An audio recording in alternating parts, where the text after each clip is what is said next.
परमेश्वर के धन्य नाम की महिमा हो। प्रभात मनन के सत्र 2655 में आप सभी का बड़े प्रेम के साथ स्वागत करता हूँ। आइए आज के मनन के लिए हम पढ़ते हैं यहूदा अध्याय 1:9। परंतु प्रधान स्वर्गदूत मिकाइल ने जब शैतान से मूसा के शव के विषय में वाद विवाद किया तो उसको बुरा भला कह के दोष लगाने का साहस ना किया, पर ये कहा प्रभु तुझे डांटे। हमारे कल के मन में हम ये देखे थे कि झूठे शिक्षकों एवं झूठी शिक्षा के मानने वालों का एक स्वभाव ये रहेगा कि वे परमेश्वर के द्वारा नियुक्त प्रभु के दासों के बुरा भला कहते रहें। इन बातों की चर्चा करते समय एक गलत फहमी उत्पन्न होने की संभावना है कि कलीसिया की अगुवाई करने वाले वचन के विपरीत के काम भी करे, उस पर सवाल उठाने का अधिकार किसी को भी नहीं है। ऐसी धारणा पूर्णतया गलत है। अगुवे हो या फिर आम विश्वासी, सबके जीवन और सेवकाई का मापदंड परमेश्वर का वचन के विपरीत सेवा करने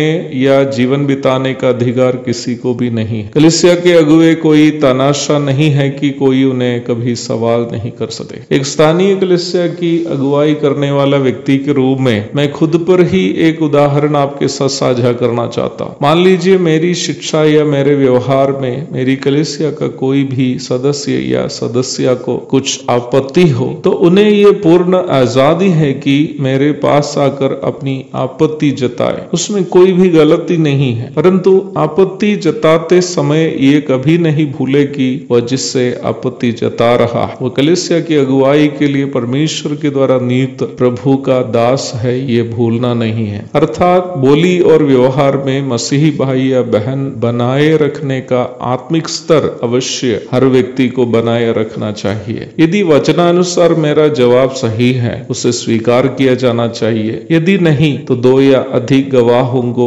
अन्य अगुवों के सामने पेश कर सकते हैं और वचनानुसार मेरे ऊपर अनुशासन का कार्य उठा सकते हैं। अनुशासन का कदम विश्वासी लोग नहीं अन्य अगुवों को उठाना है। वचन हमें यही सिखाता है। 1 तीमुथियुस अध्याय 5 की 17 से 19 तक। यदि कलीसिया ऐसी हो जहां अगुवे अपनी गलती सुधारने के लिए तैयार नहीं, जिससे विश्वासियों के आत्मिक जीवन में प्रभाव पड़ता हो, तो अपनी आत्मिक उन्नति के उपलक्ष्य में विश्वासियों को कोई भी अन्य स्थानीय कलीसिया में सदस्यता लेने का पूर्ण आजादी है जहां उसको आत्मिक उन्नति वह प्राप्त कर सकता है। पर ये याद रखे कि कलीसिया तोड़ने की अनुमति किसी को भी नहीं है। यहाँ परमेश्वर का प्रधान दूत मिकाइल का एक सुंदर दृष्टांत हम देखते हैं। मूसा की मृत्यु के बाद परमेश्वर ने मूसा की लाश गाड़ने हेतु इस्राएलियों को नहीं दिया। व्यवस्था विवरण 34 की 5 और 6। निम्न समय में हुई एक अन्य घटना के बारे में यहूदा यहाँ जिक्र कर रहा है। यहूदा बता रहा है कि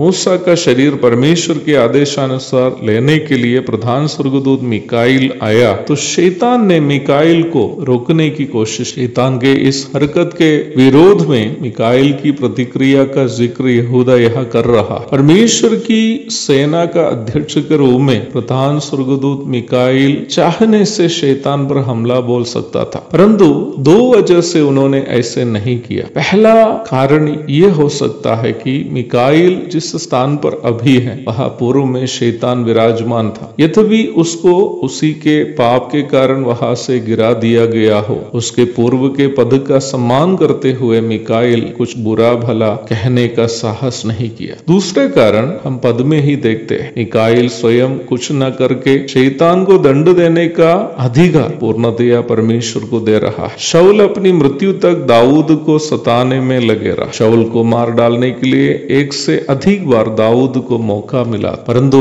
परमेश्वर के अभिषिक्त पर हाथ उठाने से दाऊद अपने आप को रोका। अवश्य ध्यान रखे प्यारो, हमें किसी के अपराधों को देखकर उन्हें समझाने या चेताने का अधिकार अवश्य है। यदि वो व्यक्ति पाप में ही जी रहा हो, उससे सहयोग नहीं करने की भी आजादी हमें है। मत्ती 18 की 15 से 17 तक और 1 कुरिन्थी 5 की 11। परंतु अवश्य याद रखे प्यारो, किसी की भी अनुपस्थिति में उसके बारे में बुरा भला कहकर उसका बदनाम करने की अनुमति प्रभु का वचन हमें नहीं देता। ये कलीसिया के अगुवों के बारे में बिल्कुल ही नहीं करना चाहिए। एक और शुभ दिन की धन्य कामनाओं के साथ आज का मनन में यहाँ समाप्त करता हूँ। प्रभु आप सबको आशीष दे। आमीन।